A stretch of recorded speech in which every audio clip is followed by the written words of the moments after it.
और महाराष्ट्र से बड़ी खबर आपको बता दें कि बागी उम्मीदवारों पर पार्टी का एक्शन देखने को मिला है। महाराष्ट्र कांग्रेस ने 16 बागी उम्मीदवारों को पार्टी से निकाला है। सभी बागी उम्मीदवार 6 साल के लिए सस्पेंड किए गए हैं।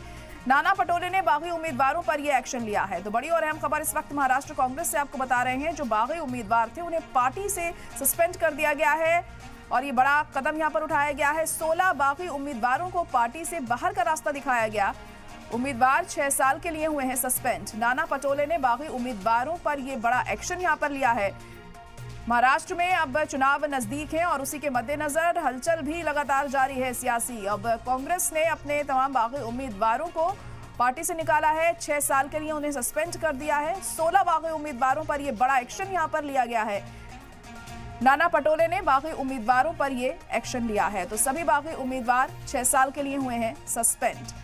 तो बड़ी और अहम खबर इस वक्त आपको बता रहे हैं। महाराष्ट्र कांग्रेस से इस वक्त सामने आ रही है। चुनावों के मद्देनजर लगातार जो सियासत है वो जारी है राज्य में और उसी के मद्देनजर जो तमाम पार्टियां हैं उनके बीच में भी एक राय कायम नहीं हो पा रही है। तमाम जो पार्टी के नेता हैं उनमें भी नाराजगी देखने को मिल रही है और अब ये जो बागी उम्मीदवार थे कांग्रेस के, उन पर बड़ा एक्शन यहाँ पर लिया गया है।